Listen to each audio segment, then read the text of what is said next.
Assalamualaikum warahmatullahi wabarakatuh. Shalom, salam sejahtera bagi kita semua. Om Swastiastu, Namo Buddhaya, salam kebajikan.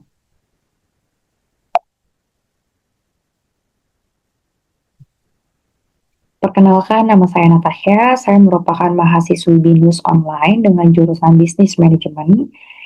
Hari ini activity tipenya yaitu anti-drug campaign dengan judul digital kontennya yaitu Say No to Drugs, Education and Early Prevention.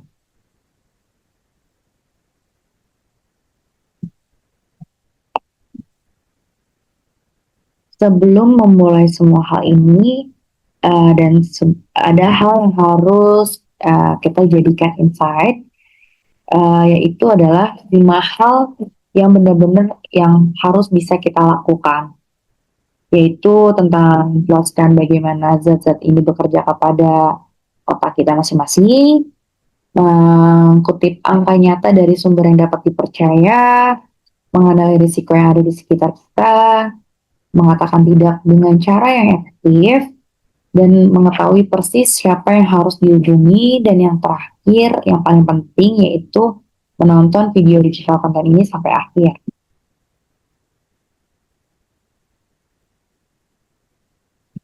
Hampir tidak pernah dimulai melalui jarum suntik ataupun gang gelap atau orang asing.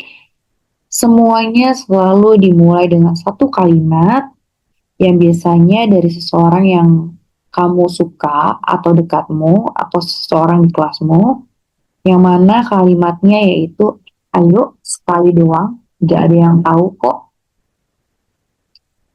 Menurut Kepala Badan Narkotika Nasional Indonesia, mereka sudah mengatakan dengan jelas alasan yang paling umum seorang remaja menggunakan narkoba pertama kali adalah ajakan dari teman seusianya. Jadi, dalam video ini saya tidak akan berniat untuk menakut-nakuti, juga tidak berniat untuk menghakimi siapapun, tapi melalui video ini dapat memberikan fakta lengkap beserta sumbernya dan kata-kata yang bisa kita pakai jika kalimat tersebut diucapkan kembali kepada kita.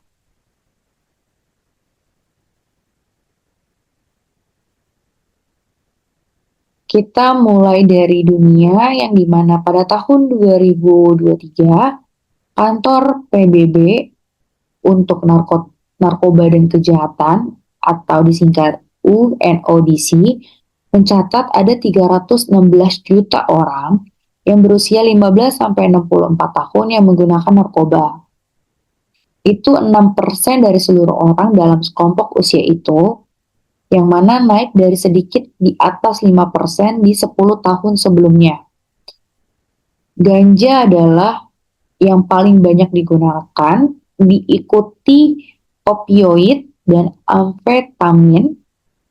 Tapi ini adalah angka yang harus kita perlu ingat, yang dimana ada 64 juta orang hidup dengan gangguan penggunaan narkoba. Dan hanya sekitar 1 dari 12 di antaranya yang mendapatkan pengobatan apapun itu. Jadi ini bukan masalah langka dan bukan pula masalah yang dapat tertangani dengan baik. Kini di Indonesia, BNN mengukur bersama BRIN dan BPS di setiap 2 tahun, yang mana pada survei tahun 2023, prevalensi pemakaian dalam 1 tahun terakhir di kalangan orang yang berusia 15 sampai 64 tahun adalah 1,73%, sekitar 3,33 juta orang. Kemudian pada pengukuran 2023 hingga 2025 yang dipublikasikan pada Desember tahun 2025, angka itu naik menjadi 2,11% atau setara dengan 4,15 juta orang. Dari angka sebelumnya 312.000 diantaranya adalah remaja. Dan tim peneliti sangat tegas dalam satu hal. Mereka percaya angka sebenarnya bisa jadi lebih tinggi karena pada survei ini bergantung kepada orang yang mau mengaku menggunakan narkoba. Mereka juga menyebut satu pendorong utama bukan karena rasa penasaran, bukan karena rasa kebosanan, ataupun lingkungan sosial. Dan itulah yang akan saya bahas di bagian selanjutnya video ini.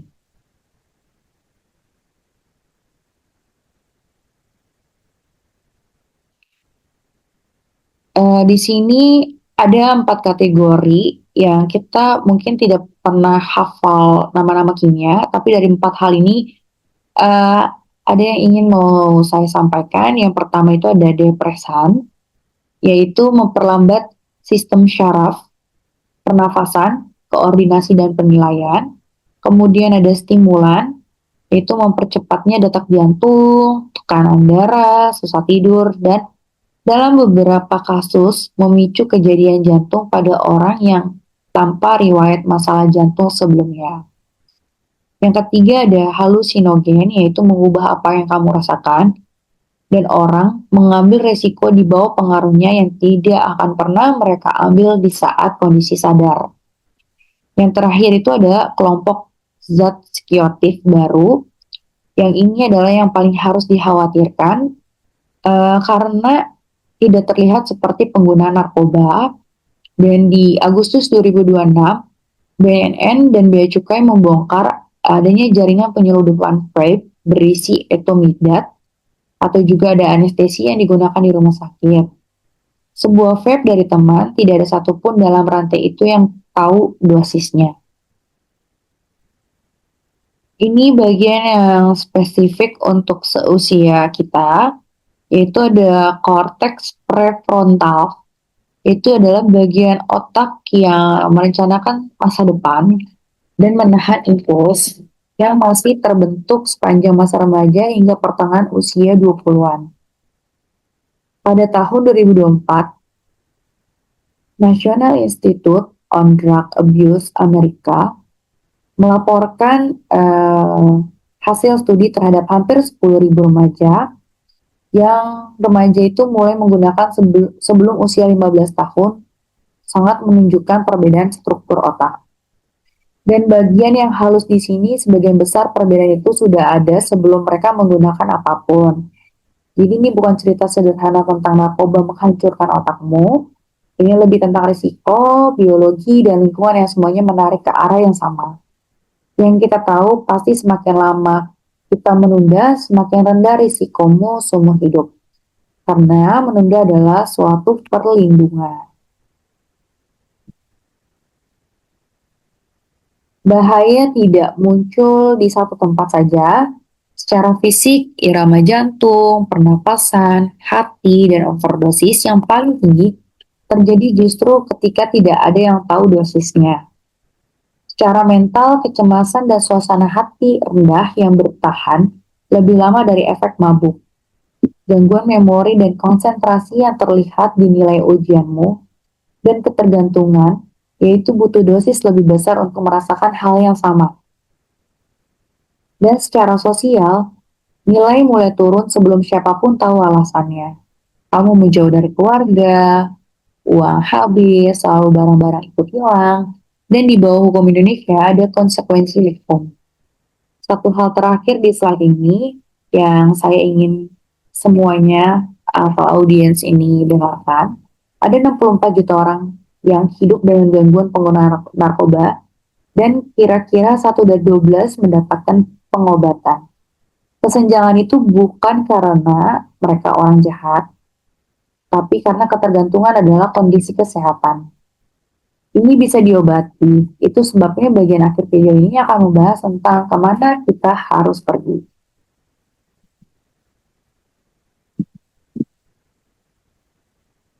Di sini aku mau kasih waktu 30 detik untuk kita sama-sama mengenali atau memahami slide ini. Yang di mana di sebelah kiri ini ada Rhesus Rix, dengan yang sebelah kanan ini ada Protex.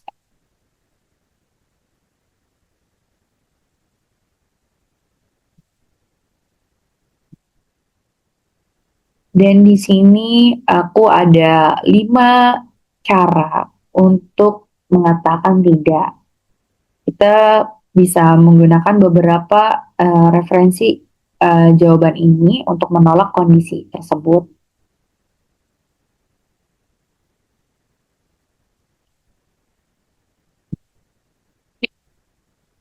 Selanjutnya, di sini aku ada bagi dua kolom, ada kolom do dan don't. Kita bisa jawab ini dalam waktu 3 detik pertama. Di sini kita bisa memahami apa aja yang harus kita lakukan dan kita tidak lakukan. Dan di sini juga ada tiga, tiga step untuk keluar dari kondisi tersebut dengan mengirimkan kode kepada orang yang kita percayai. Terus kita juga bisa izin untuk keluar untuk menelpon seseorang. Dan yang terakhir, kita bisa langsung meninggalkan saja percakapannya. Di sini ada mini case. Di sini ada Dinda, dia berusia 16 tahun. Kemudian dia diajak oleh teman sekelasnya untuk datang ke suatu rumah yang dimana di dalam undangan tersebut ternyata ada 15 orang yang tidak pernah dia kenal sebelumnya, dengan kondisi tambahannya handphone dari Dinda ini hanya 8%, yang dimana juga orang tuanya mengira bahwa Dinda ini sedang berada di perpustakaan. Dari kondisi ini ada 3 red flags yang sudah kita bisa lihat, yang dimana dia berada di suatu situasi yang tidak dia ingini sebelumnya. Kedua, dia berada dengan orang-orang yang mungkin ada yang dia percayai dan yang tidak dia kenal sebelumnya.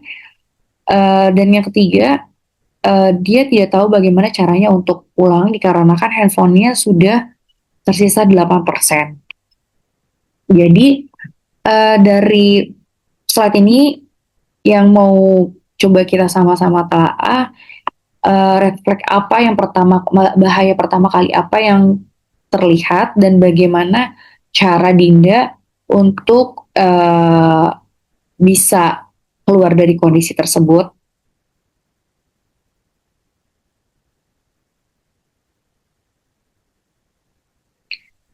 Oke, di sini ada the same 60 seconds done well yang bisa kita jelaskan jika kita berada di dalam kondisi tersebut.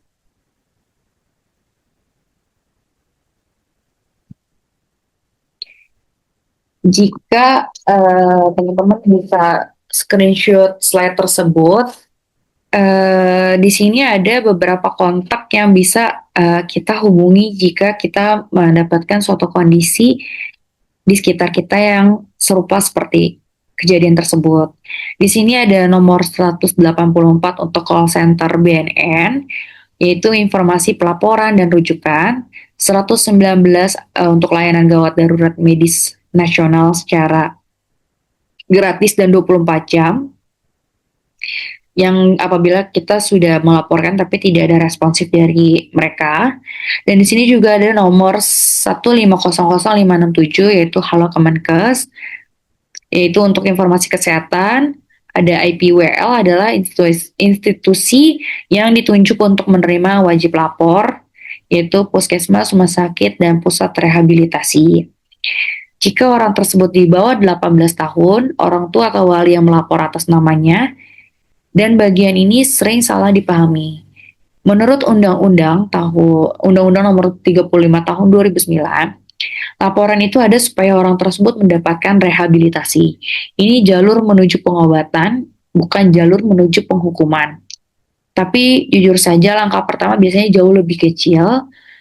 Kita bisa mulai dengan mengkonsultasikannya kepada guru BK kita, ke puskesmas. Jadi kita bisa memulai dari hal paling kecil tersebut. Sebagian besar dari audiens yang menonton digital content saya adalah mungkin bukan orang yang ditawari. Mungkin bisa aja karena kita melihat teman-teman kita yang berubah. Hal ini yang dapat bisa kita bantu, yaitu saya pribadi tidak menghakimi. Saya khawatir kepada kamu gitu. Kamu mau saya temani bicara dengan seseorang. Jadi kita di sini bisa pilih momen yang tenang, bukan di tengah situasi tersebut. Dengan Juga kita bisa menceritakan pada satu orang dewasa yang dapat kita percayai, bahkan jika itu membuatmu kehilangan pertemanan selama beberapa minggu, hal itu justru tidak merugikan.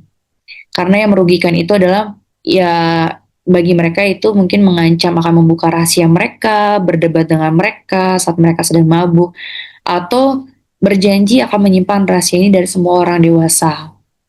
Yang dimana itu adalah suatu janji yang tidak bisa kita penuhi dan tidak seharusnya kita buat. Karena berusaha menjadi konselor mereka dan memutus hubungan karena dan isolasi membuat semua bagian ini menjadi semakin lebih buruk. Dan yang paling penting jika seseorang pingsan dan tidak bisa dibangunkan atau sesak nafas, kita bisa telepon ke 119 dengan tetap didampingi dan memberitahu operator apa yang mereka gunakan jika kamu tahu. Dan tidak ada yang pernah menyesal untuk menelpon. Karena orang yang menyesal itu adalah suatu hal yang jadi suatu hal yang sia-sia. Di sini ada 5 hal yang dapat kita ingat. Yang pertama adalah ajakan dari seseorang yang kamu suka. Terus di Indonesia trennya naik dari 1,73% di 2023 menjadi 2,11%, yaitu setara 4,15 juta orang. Dan peneliti sendiri mengatakan itu kemungkinan masih kurang dari angka sebenarnya. Yang ketiga, menunda adalah perlindungan otakmu masih terbentuk. Setiap tahun kamu menunda menurunkan risikomu seumur hidup. Yang keempat, menolak adalah keterampilan.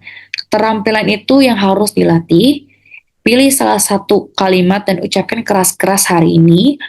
Kelima, bantuan tersedia secara gratis, resmi, dan jauh lebih dekat dari yang kamu kira dengan bisa menelpon di nomor 184 atau 119 atau dapat mengkonsultasikannya kepada guru BK sebelum semua hal itu terjadi. Jadi ini adalah hal yang terakhir. Kamu tidak harus menjadi orang terkuat di suatu ruangan. Kamu juga hanya perlu menjadi orang yang sudah memutuskan sebelum kamu masuk. Malam ini sepakati kata kode dengan seseorang di rumah. Minggu ini ucapkan 1 dari 5 kalimat itu keras-keras sampai terdengar seperti bukan kamu atau tidak seperti naskah. Lalu kirim video ini ke satu teman karena pencegahan menyebar dengan cara yang sama persis seperti risiko. Melalui orang yang kamu percaya di 184 untuk BNN, 119 untuk kondisi darurat. Ini merupakan beberapa referensi terkait data yang saya sampaikan. Sekian pemaparan digital konten video saya pada hari ini. Kiranya melalui informasi yang saya berikan dapat menjadikan insight dan knowledge buat para audiens. Kurang lebihnya mohon maaf. Terima kasih.